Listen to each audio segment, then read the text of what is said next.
Bonjour à toutes et à tous et bienvenue pour cette nouvelle vidéo. Oui, temps pourri, orageux, venteux, pluvieux, mais c'est normal puisque nous sommes dans un état du sud, mais de la côte est, et nos températures de 18 à 20 degrés, avec le front que peut-être vous avez vu dans vos actualités qui traversent actuellement les États-Unis, qui a enneigé presque tout le Middle West et qui va atterrir normalement sur les États du nord de la côte Est. Alors nous, c'était, je ne sais pas si vous avez vu dans une précédente vidéo, je vous avais montré qu'ils prévoyaient déjà de saler les routes parce qu'on en avait une prévision météorologique de neige qu'on n'a pas vue d'ailleurs, il n'y a pas neigé.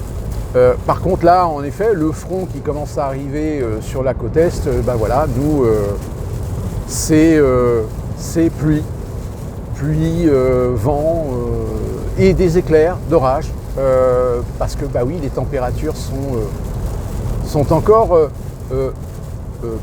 relativement élevées, on va dire, pour la saison. On va commencer par alors la vidéo sur pas sur le Frexit, mais sur la question que je posais, à savoir, est-ce qu'il n'est pas trop tard ? À l'heure actuelle, à l'heure où je vous parle, la vidéo a dépassé les 1000 vues. Et avec quand même une tonne de commentaires. Et une tonne de commentaires dont on peut constater que majoritairement, on a quand même pas mal de gens qui, en leur âme et conscience, veulent sortir de l'Union européenne.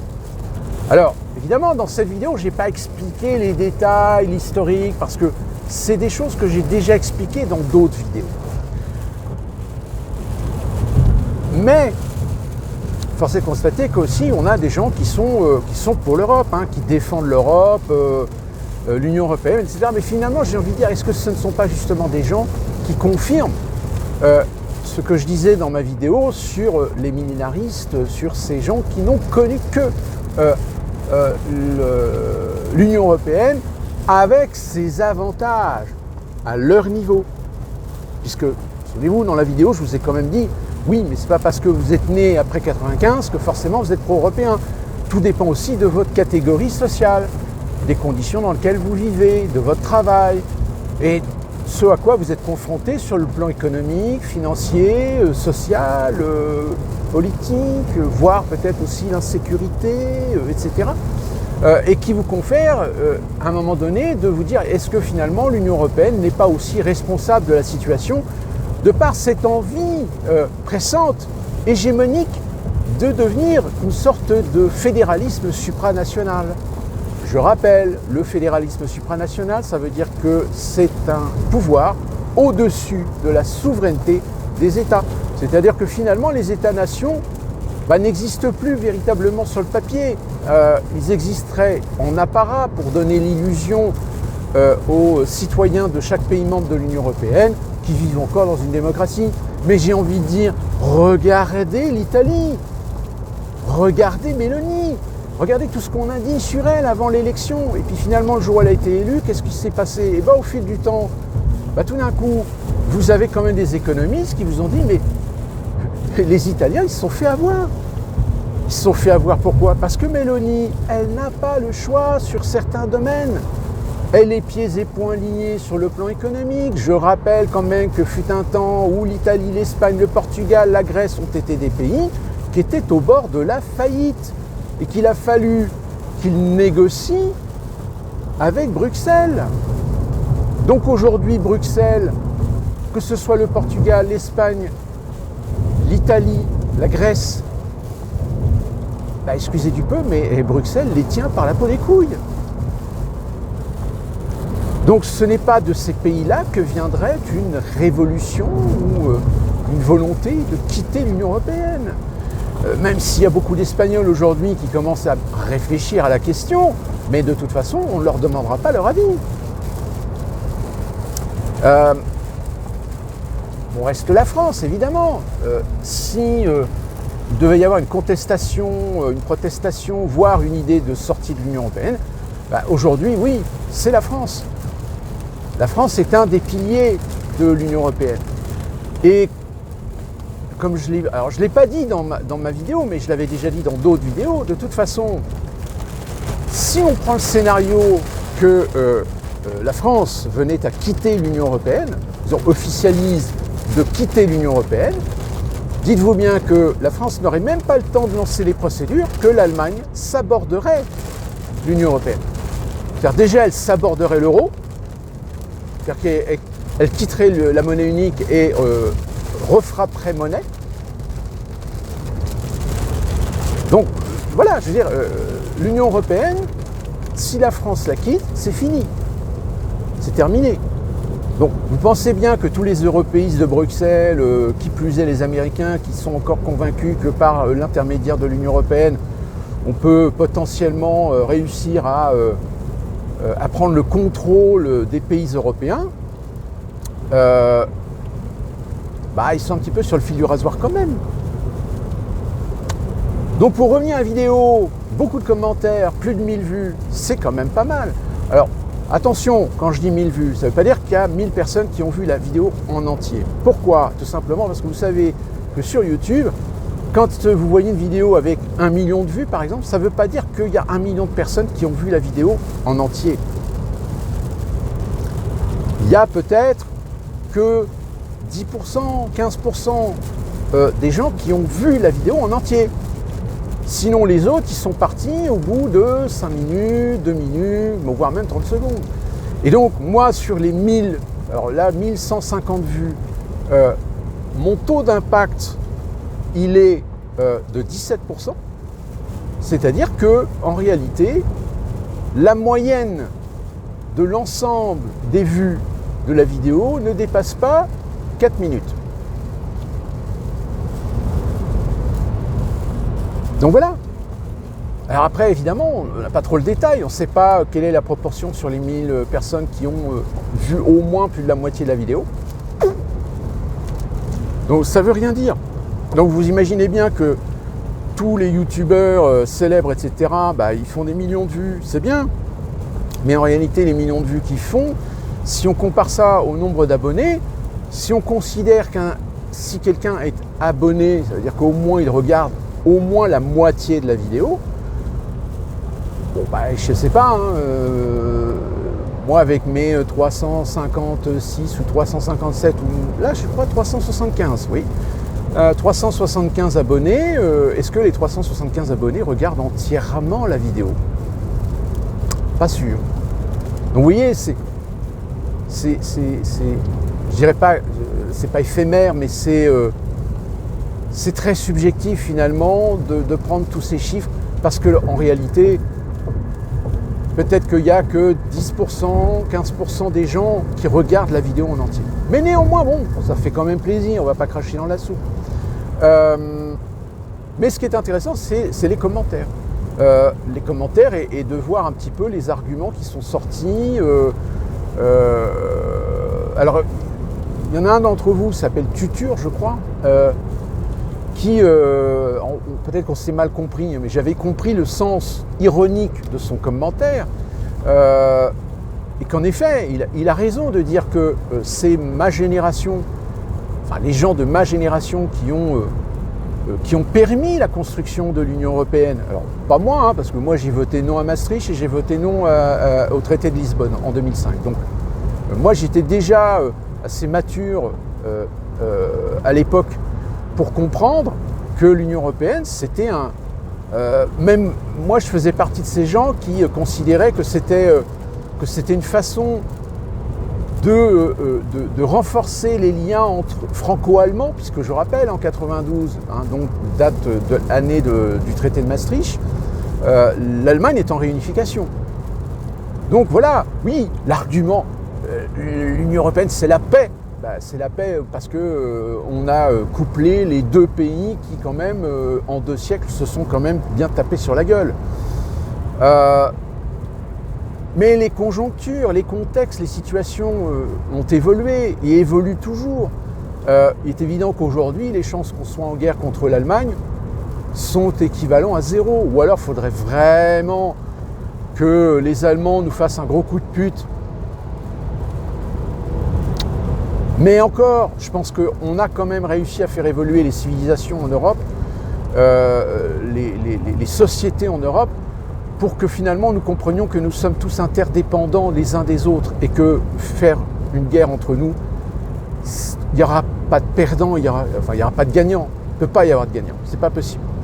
En revanche, avec des pays extra-européens, oui, en effet, est-ce que l'idée d'une guerre impliquant l'Union européenne, d'où cette volonté finalement de construire une armée européenne, alors attendez, quand l'Union européenne veut construire une armée, excusez-moi du peu, mais ceux qui disent l'Union européenne c'est la paix, c'est peut-être la paix par la guerre.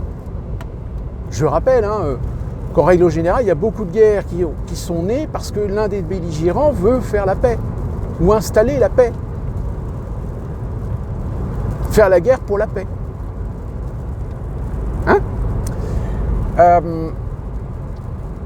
Mais bon, le sujet, c'est évidemment le Frexit. Alors le Frexit, aujourd'hui, apparemment, et ma vidéo n'est pas la seule, l'un d'entre vous avait mis le lien de la vidéo de François Célineau, qui est une bonne chose. Comme ça permet peut-être aux curieux et aux gens qui voudraient en savoir un peu plus sur l'Union européenne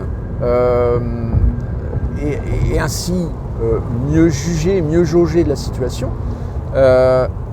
Force est de constater que c'est bien. C'est bien d'aller voir ailleurs, c'est bien d'aller voir d'autres vidéos pour comparer, pour voir un petit peu tous les arguments qui sont présentés pour se faire véritablement une opinion, mais une opinion constructive.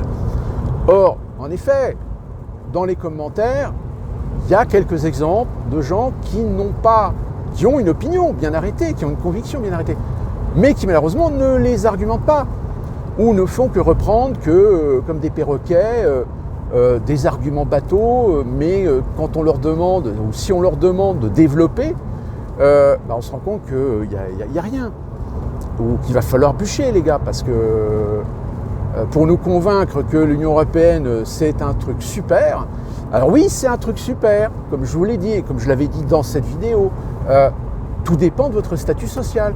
Il est évident que si vous êtes un patron d'entreprise qui bénéficie des allègements, qui bénéficie des réformes, qui sont parfois insufflées par l'Union européenne, évidemment que vous allez voter pour l'Union européenne, vous allez voter contre un Frexit. Vous n'allez pas vous tirer une balle dans le pied pour sortir d'un truc qui contribue à vous permettre de mieux renforcer votre position sociale. Je veux dire, on n'est pas des philanthropes non plus. On voit toujours les choses, et ça, malheureusement, c'est qu'aujourd'hui, une grande majorité de Français, comme une grande majorité de gens dans les pays occidentaux, ont des comportements, ont des visions, ont des attitudes beaucoup plus consuméristes que idéologiques. Même à gauche, je dirais, surtout à gauche. À gauche, il y a beaucoup de gens qui se planquent derrière des vertus humanistes et droits de l'homiste pour essayer justement de préserver ou de conserver certains avantages qu'ils ont. Surtout l'avantage social, puisque la gauche, même si elle s'est droitisée, même si elle s'est libéralisée suivant certains gouvernements ou certains présidents, force est de constater quand même que vous avez des mouvements, des organismes de gauche qui font tout pour préserver ces avantages.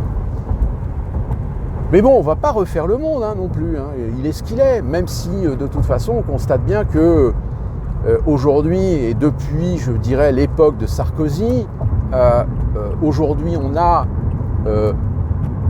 des visions, des comportements, des opinions, des convictions qui sont beaucoup plus motivées, qui naissent beaucoup plus d'un comportement, d'une attitude, d'une vision consumériste que d'une réelle conscience idéologique, politique. Donc c'est pour ça que c'est très intéressant finalement dans des vidéos comme celle que j'ai faite sur le Frexit, à savoir est-ce qu'il n'est pas trop tard pour faire un Frexit, finalement attise et attire des commentaires qui finalement, et ça c'est vrai je dirais partout, même sur les réseaux sociaux à la rigueur, dans les réseaux sociaux quand on lit les commentaires, si on réussit à éliminer ceux qui sont comment dire, un peu décalé, pas franchement dans la réalité, ou pas du tout constructif. Ben, quand on prend le reste, qui reste quand même relativement à l'image des convictions, des opinions et des argumentaires qui peuvent être aussi émis par un certain nombre de commentaires, bah, sociologiquement, c'est très intéressant. Et aujourd'hui, un sociologue, s'il veut faire une thèse, les réseaux sociaux sont une mine d'or. Donc, continuons à commenter, continuons à donner son avis, avec évidemment, comme le répète toujours YouTube, avec la cordialité, le respect, la courtoisie, la politesse, sans agressivité, sans vulgarité. Parce que la vulgarité, finalement, c'est la porte ouverte à la violence, et vous savez que dans la violence, en règle générale, on rend totalement inaudible le débat d'idées, comme d'ailleurs, en règle générale, maintenant, c'est un petit peu la règle. Quand il y a des débats entre des gens qui se détestent profondément, c'est toujours en amener à de la violence pour rendre totalement incohérent et inaudible le débat. Donc, si vous êtes nouveau, je vous invite à aller sur les vidéos de ma chaîne. Vous verrez qu'il y a des vidéos déjà faites sur l'Union européenne, sur l'histoire de l'Union européenne, sur le Frexit, sur le Brexit. Et récemment, j'ai fait également une vidéo sur alors, j'avais fait une vidéo où j'avais parlé du projet de révision des traités européens, et plus récemment une vidéo sur le fait que l'Assemblée nationale a voté au nom de la France la mise en place de ce projet de révision des traités. Et il y a l'une des personnes qui avait l'air relativement pro-européenne. Je lui dis, attendez de voir ce qu'ils vont vous faire avec la révision des traités, et tout d'un coup vous allez voir que votre propos qui dit oui, l'Union européenne c'est la démocratie, on va pouffer de rire. On va se moquer de vous. D'ailleurs, on peut déjà se moquer de vous.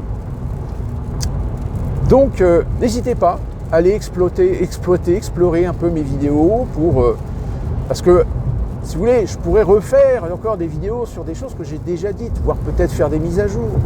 Mais il y a un moment donné où moi, je vous donne les bases pour vous permettre vous-même d'aller chercher, d'aller consulter, d'aller vous faire votre propre opinion sur des informations et des éléments, parce que moi j'ai pas la prétention en réalité de vous dire des vérités. Moi je vous dis ce que j'en pense, je vous donne mes opinions, ou je vous donne des analyses ou des réflexions les plus objectives possibles, pour qu'après vous puissiez de vous-même faire vos recherches et finalement trouver peut-être votre opinion et votre subjectivité sur la question.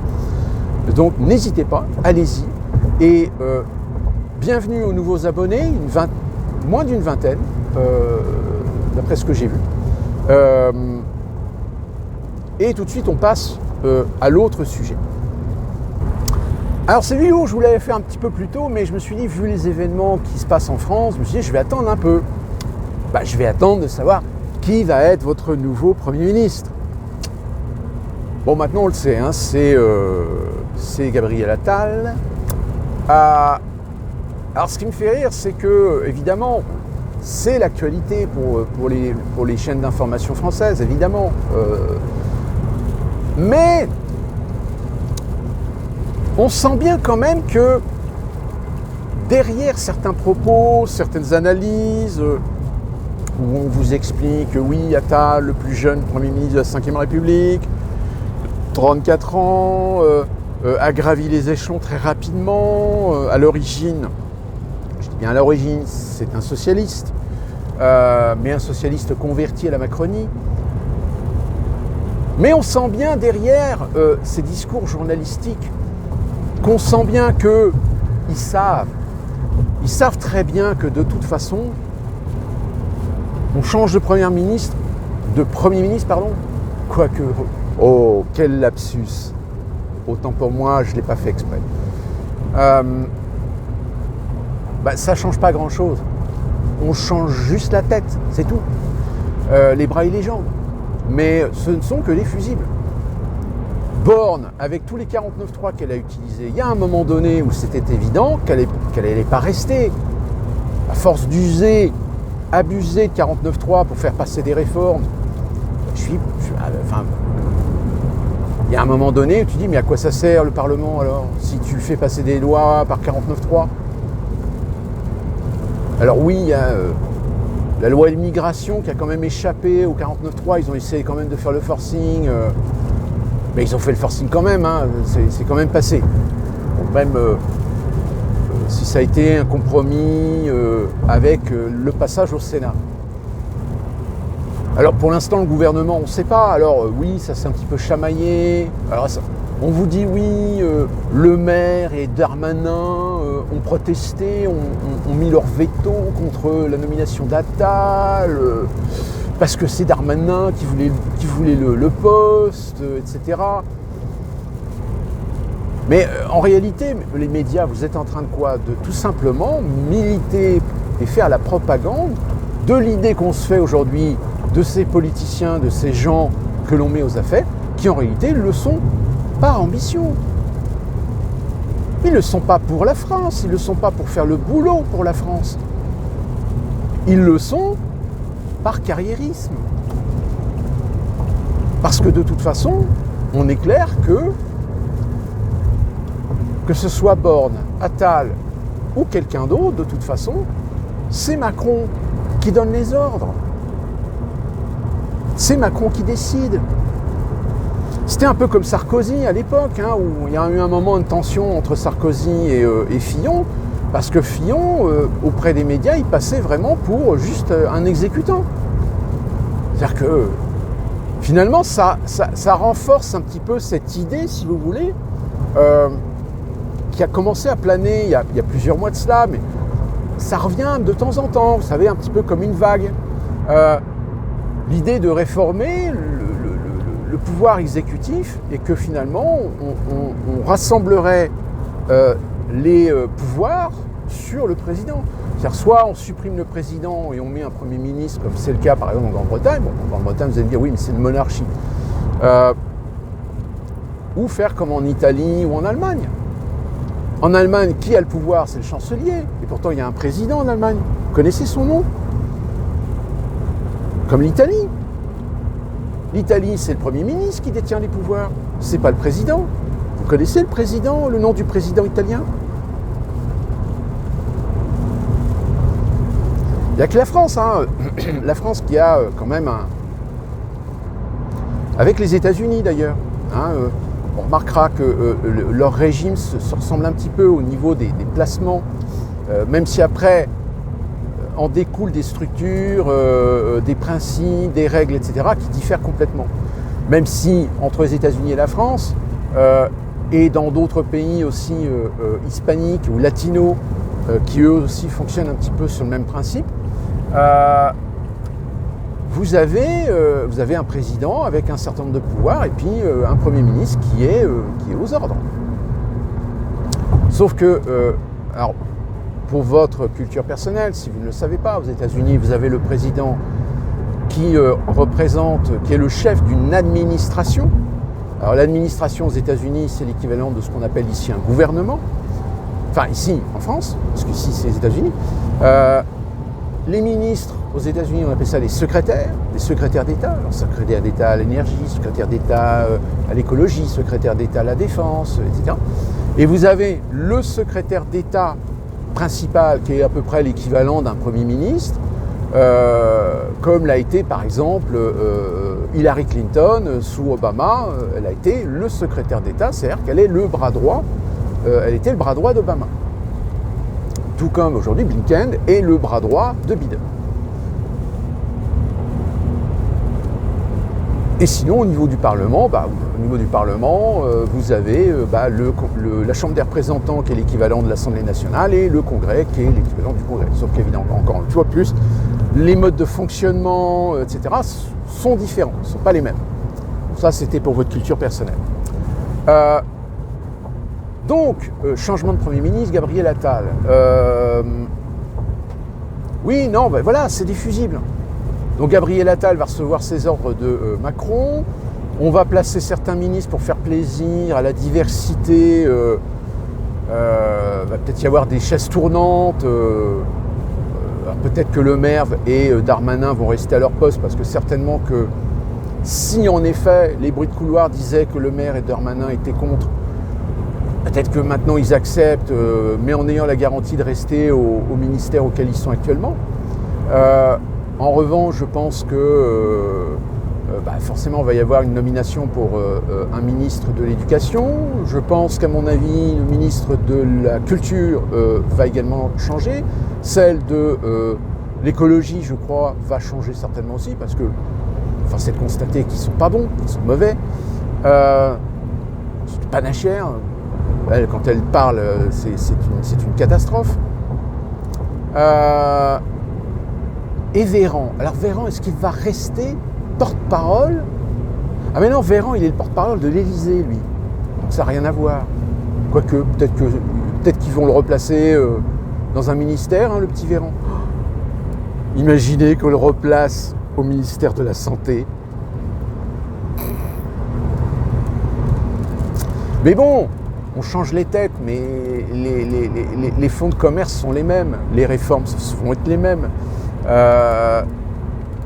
Donc ça ne change rien. Et je pense justement que certains médias ont commencé à dire que finalement, ces gesticulations institutionnelles n'intéressent pas les Français. N'intéressent pas les Français parce que les Français, en grande majorité, ils savent que de toute façon, on est dans le trou et que tant que Macron restera à l'Élysée, la France va continuer à tomber. Elle ne va pas se redresser. D'autant plus que finalement, ça rejoint encore une fois de plus le problème de l'Union européenne. Parce que je rappelle, hein, Macron, de toute façon, à moins qu'il fasse une réforme constitutionnelle pour invalider le fait que tu ne peux pas te représenter, tu peux te présenter comme président de la République, tu peux être élu président de la République au renouvellement une seule fois.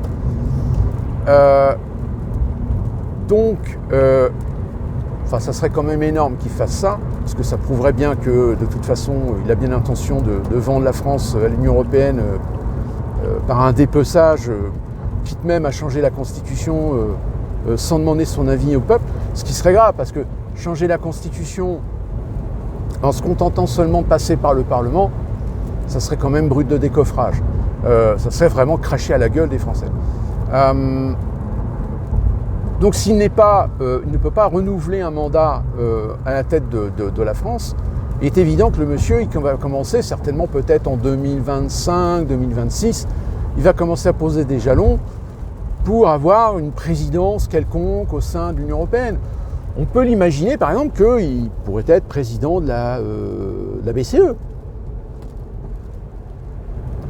Pourquoi pas peut-être président de la Commission, président de la Commission européenne dans l'état actuel. S'ils font la révision des traités européens, il sera président de l'exécutif européen. Et attention, s'il devient président de l'exécutif européen, il va avoir plus de pouvoir que n'en a actuellement Van der Leyen au sein de la Commission européenne. Donc en gros, je vous dis, du Macron en 2027, s'il ne change rien, s'il ne se passe rien pour lui permettre de rester, vous allez quand même en bouffer, mais en bouffer encore plus, parce qu'il réussira peut-être à se positionner dans une infrastructure, dans une structure où il aura encore plus de pouvoir supranational sur la France. Alors oui, peut-être que s'il y en a un d'entre vous qui dit oui, il faut le descendre. Attention, on est sur YouTube. Ne faites pas de la propagande ou ne propagez pas des idées complotistes ou des idées d'appel au meurtre. C'est pas bien. Les algorithmes YouTube risquent de sanctionner votre commentaire. D'ailleurs, dans la vidéo que j'ai faite sur la question du Frexit, il y a des commentaires. Alors, je ne sais pas ce qui se passe. J'ai les notifications, j'ai pu voir les commentaires, sauf que je ne les ai pas. C'est-à-dire que mon dashboard, c'est-à-dire le tableau de bord YouTube où vous pouvez gérer les commentaires, les vidéos, machin, etc. Il y a des commentaires qui ne sont pas publiés parce que les algorithmes vous demandent de valider le commentaire si vous estimez que le commentaire est pertinent ou si au contraire, machin. Mais il y a des commentaires, alors je les ai dans les notifications YouTube, je ne les ai même pas en réception mail, puisque je reçois par mail les notifications. Donc je les ai uniquement sur les notifications YouTube. Alors je clique dessus, mais je ne peux pas les lire complètement parce que dès que je clique dessus, je ne les ai pas. Je ne peux pas les lire. Est-ce que peut-être, est-ce que ce serait éventuellement un bug dans le script de YouTube, c'est-à-dire que vous tapez un commentaire, vous validez le commentaire, et puis, je ne sais pas, 2 minutes après, vous décidez de le supprimer. Sauf que le système YouTube, lui, a déjà pris en compte le commentaire et fait la notification au propriétaire de la page. Sauf que le commentaire, la personne l'a peut-être supprimé. Donc du coup, bah oui, vous n'y avez pas accès puisque le commentaire a été supprimé. Mais dans ce cas présent auquel j'ai été confronté, je ne pense pas. Donc si vous avez une idée de ce qui se passe sur YouTube qui fait qu'il y a des commentaires dont vous êtes notifié, que vous voyez qu'ils existent, mais que vous ne les voyez pas, vous ne les possédez pas, vous ne pouvez pas les contrôler, vous ne pouvez pas les lire, et ils n'apparaissent même pas non plus pour vous. Ah, la censure! Sacrée censure. Donc voilà, en gros, j'ai envie de dire, je vous parle d'Attal, mais finalement, il n'y a pas grand-chose à dire. Si ce n'est qu'en effet, c'est génial, c'est le plus jeune Premier ministre de la Ve République, 34 ans, c'est peut-être aussi le Premier ministre gay de la France, allez savoir. Mais à la limite, ça par contre, on s'en fout. Je rappelle normalement, même si les wokistes français veulent absolument, moi je vous le dis, on s'en branle, qu'il soit hétéro, bi, machin, c'est pas ce qu'on lui demande. Ce qu'on lui demande, c'est de faire du boulot. Point.